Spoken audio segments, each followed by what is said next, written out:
안녕하세요. 이포커스 곽도훈 기자의 메시 시간입니다. 오늘은 한국의 아마존이 되기 위해 노력 중인 쿠팡을 분석해 보겠습니다. 쿠팡은 하버드 대학교를 졸업 후 MBA를 졸업한 김범석 대표가 지난 2010년 자본금 30억 원으로 창업한 회사입니다. 소셜 커머스 기업으로 시작해 이커머스 기업으로 전환한 쿠팡. 최근에는 국내 이커머스 1위 업체로 거듭났는데요. 지난 2월부터는 코로나19로 인해 비대면 주문 수요가 늘어나자 쿠팡의 주문량도 늘어났으며 하루 평균 주문량이 180만 건에서 300만 건으로 급증하기도 했습니다. 매출을 살펴보면 지난해 매출이 7조 1,530억 원을 기록했는데 이번 1분기 매출만 5조 원에 육박할 정도로 성장해 한국의 아마존에 한 걸음 다가갔다는 평가가 나오고 있습니다. 이 같은 성장의 배경에는 투자를 최대한 이끌어내고 또 과감하게 투자했기 때문으로 분석됩니다. 과거에 손정희 회장의 소프트뱅크 비전 펀드로부터 10억 달러를 투자받았던 쿠팡은 지난 2018년에도 20억 달러 하나로 약 2조 2,500억 원을 추가로 투자받아서 로켓 배송에 투자한 것인데요. 로켓 배송을 위해 공격적으로 물류센터를 확대했고 2014년 27개였던 배송센터는 현재 168개에 달합니다. 매일 단기 아르바이트 직원을 수백 명씩 채용하고 있고 3월 말 기준 쿠팡과 쿠팡 풀필먼트 서비스 소속 직원은 총 32,175명입니다. 간접 고용 인원인 쿠팡 플렉서까지 합치면 35,000명 수준인데요. 직원을 매달 2,000명씩 추가로 뽑기도 합니다. 지난해 지출한 인건비만 1조 4,246억 원에 달하는데요. 쿠팡은 코로나19 극복을 위해 앞으로도 계속 고용을 늘려나가겠다고 밝혔습니다. 이외에도 쿠팡은 코로나 극복을 위해 노력 중인데요.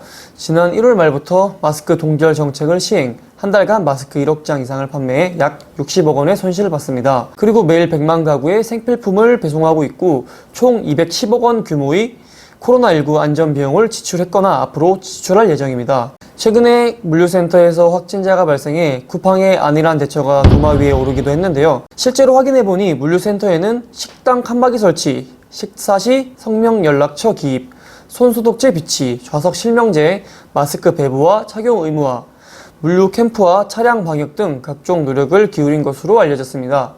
확진자 발생은 운이 없었던 건가요?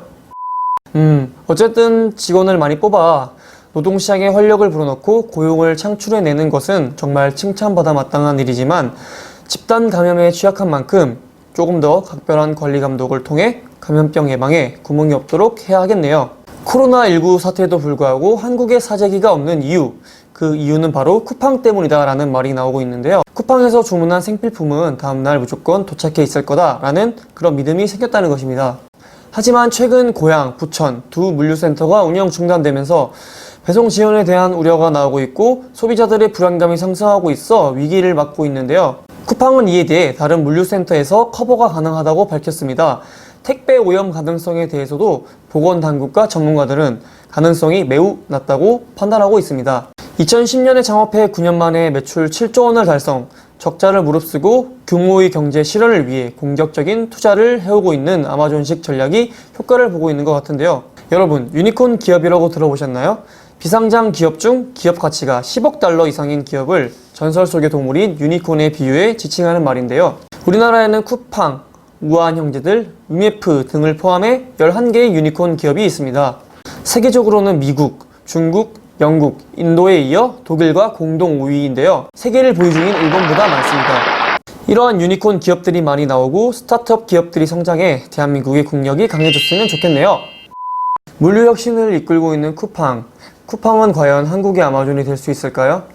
쿠팡이 한국의 아마존이 아니라 아마존을 넘어서는 기업이 된다면 그것도 대한민국의 큰 경사가 아닐까요? 이 곽 기자가 한번 응원해 보겠습니다. 지금까지 이포커스 곽도훈 기자였습니다.